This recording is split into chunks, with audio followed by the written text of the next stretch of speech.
శ్రీ సాయినాథాయ నమః. శ్రీ సాయి సచ్చరిత్రము 50వ అధ్యాయము. కాకాసాహెబ్ దీక్షిత్, టెంబెస్వామి, బాలారాం దురంధర్ కథలు. శ్రీ సాయి సచ్చరిత్ర మూలములోని 50వ అధ్యాయము 39వ అధ్యాయములో చేర్చుట జరిగినది. కారణము అందులోని ఇతివృత్తము కూడా ఇదియే కనుక సచ్చరిత్రలోని 51వ అధ్యాయము ఇచ్చట 50వ అధ్యాయముగా పరిగణించవలను.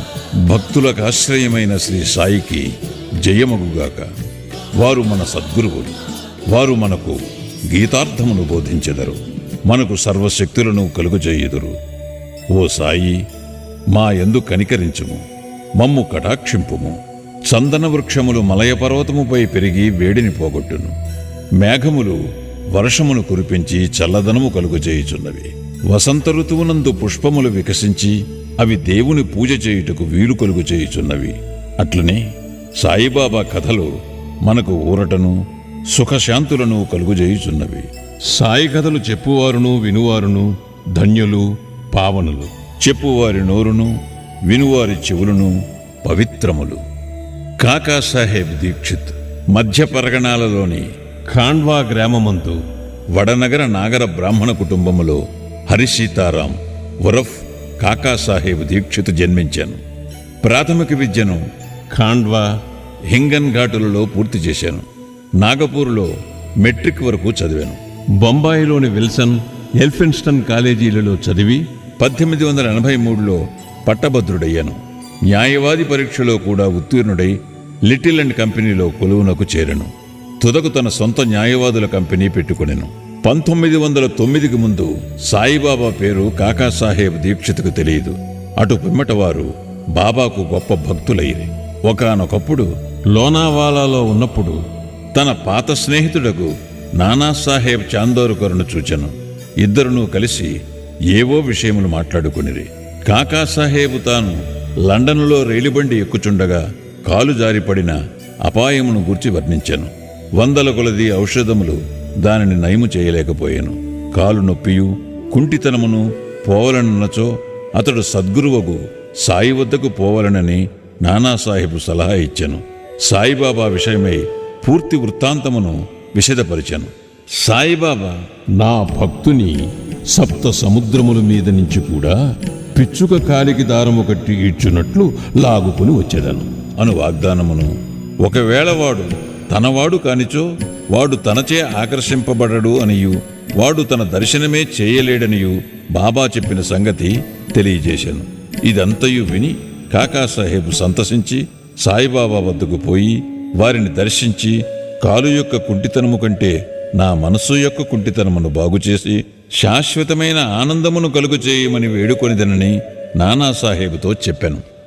కొంతకాలము పిమ్మట కాకాసాహెబ్ అహ్మద్నగర్ వెళ్ళాను. బొంబాయి లెజిస్లేటివ్ కౌన్సిల్లో ఓట్లకే సర్దార్ కాకాసాహెబ్ మిరీకర్ ఇంట్లో దిగాను. కాకాసాహెబ్ మిరీకర్ కొడుకు బాలాసాహెబ్ మిరీకర్.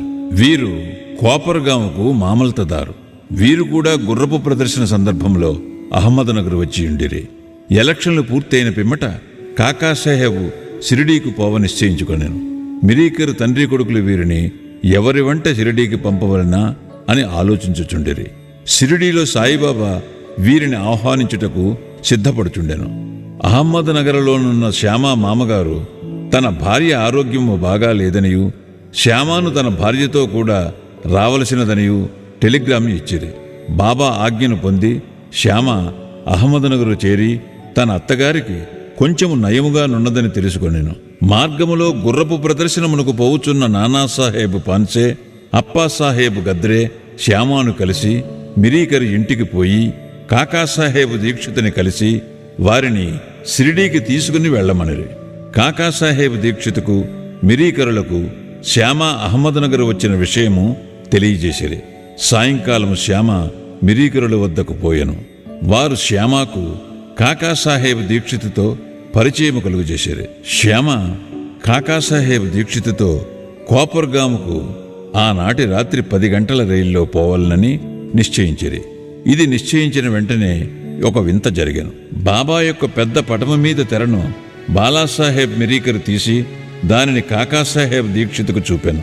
కాకాసాహెబ్ షిరిడీకి పోయి ఎవరినైతే దర్శించవలనని నిశ్చయించుకొనెనో వారే పటము రూపముగా అచ్చట తన్ను ఆశీర్వదించుటకు సిద్ధముగానున్నట్లు తెలిసి అతడు మిక్కిలి ఆశ్చర్యపడెను. ఈ పెద్ద పటము మేఘశ్యామునిది. దానిపై అద్దము పగిలినందున అతడు దానికి ఇంకొక అద్దము వేయుటకు మిరీకరుడు వద్దకు పంపెను. చేయవలసిన మరమ్మత్తు పూర్తి చేసి ఆ పటమును కాకాసాహెబ్ శ్యామాల ద్వారా షిరిడీకి పంపుటకు నిశ్చయించిరి.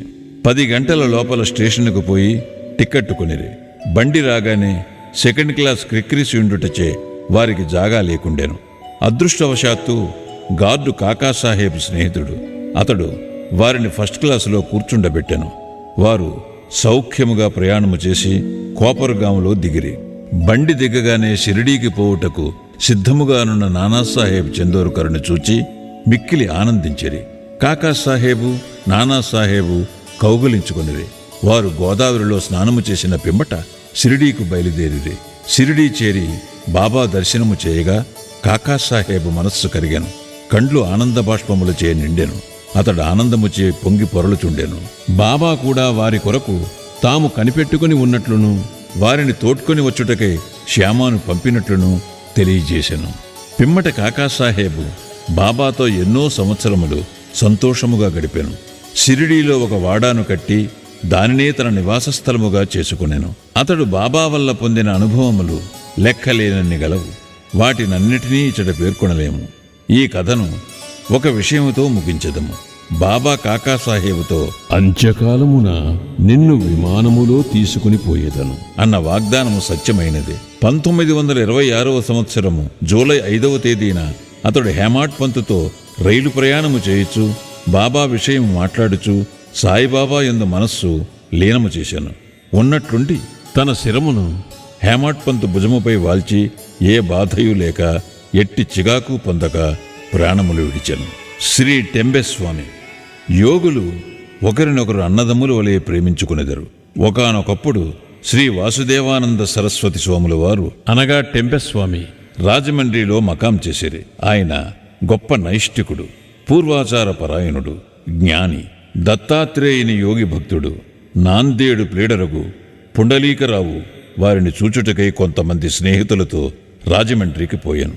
వారు స్వాముల వారితో మాట్లాడుచున్నప్పుడు సాయిబాబా పేరు, షిరిడీ పేరు వచ్చెను. బాబా పేరు విని స్వామి చేతులు జోడించి ఒక టెంకాయను తీసి పుండలీకరావుకిచ్చి ఇట్లనిరి, దీనిని నా సోదరుడుగు సాయికి నా ప్రణామములతో నర్పింపుము. నన్ను మరువవద్దని వేడుము. నా యందు ప్రేమ చూపుమనుము. ఆయన స్వాములు సాధారణముగా ఇతరులకు నమస్కరించరనియు, కానీ బాబా విషయమున ఇది ఒక అపవాదమనియు చెప్పాను. పుండలీకరావు ఆ టెంకాయను సమాచారమును షిరిడీకి తీసుకుని పోవుటకు సమ్మతించాను. బాబాను స్వామి సోదరుడనుట సమంజసముగా నుండెను. ఏలన బాబా వలె వారును రాత్రింబవళ్ళు అగ్నిహోత్రమును వెలిగించియే యుంచిరి. 1 నెల పిమ్మట పుండలీకరావు తదితరులు షిరిడీకి టెంకాయను తీసుకుని వెళ్ళిరి. వారు మన్మాడు చేరిరి. దాహము వేయుటచే ఒక సెలయేరుకడకు పోయిరి. పరగడుపున నీళ్లు త్రాగకూడదని కారపు అటుకులు ఉపాహారము చేసిరి. అవి మిక్కిలి కారముగా ఉండుటచే టెంకాయను పగులుకొట్టి దాని కోరును అందులో కలిపి అటుకులను రుచికరముగా చేసిరి. దురదృష్టము కొలది ఆ కొట్టిన టెంకాయి స్వాముల వారు పుండలీకరావుకిచ్చినది. షిరిడీ చేరున్నప్పటికీ పుండలీకరావుకి ఈ విషయం జ్ఞప్తికి వచ్చెను. అతడు మిగుల విచారించాను. భయముచే వణుకుచూ సాయిబాబా వద్దకేగాను. టెంకాయ విషయము అప్పటికే సర్వజ్ఞుడగు బాబా గ్రహించెను. బాబా వెంటనే తన సోదరుడుగు టెంబెస్వామి పంపించిన టెంకాయను తెమ్మనెను. పుండలీకరావు బాబా పాదములు గట్టిగా పట్టుకుని తన తప్పును అలక్ష్యమును వెలిబుచ్చుచు పశ్చాత్తాపపడుచు బాబాను క్షమాపణ వేడెను. దానికి బదులు ఇంకొక టెంకాయను సమర్పించెదను అనెను.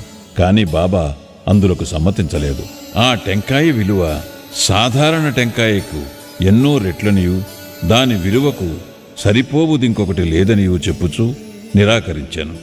ఇంకనూ బాబా ఇట్లనెను, ఆ విషయమై నీవేమాత్రమూ చింతింపనవసరము లేదు. అది నా సంకల్పము ప్రకారము నీకివ్వబడెను. తుదకు దారిలో పగులగొట్టబడెను. దానికి నీవే కర్తవని అనుకొననేలా?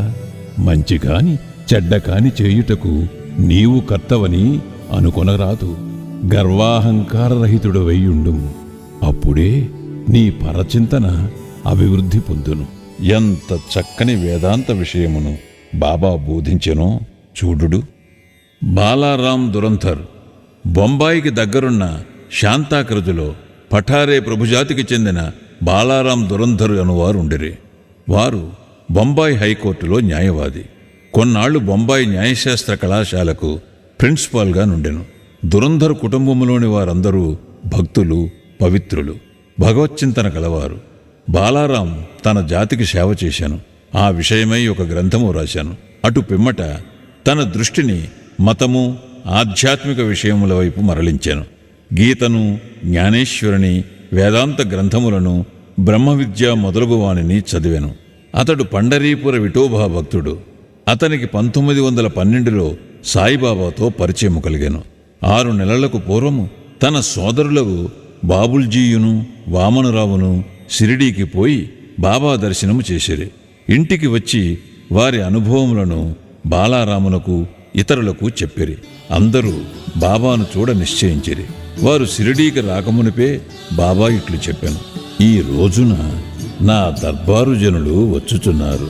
దురంధర సోదరులు తమ రాకను బాబాకు తెలియజేయనప్పటికీ బాబా పలికిన పలుకులు ఇతరుల వలన విని విస్మయముందిరి.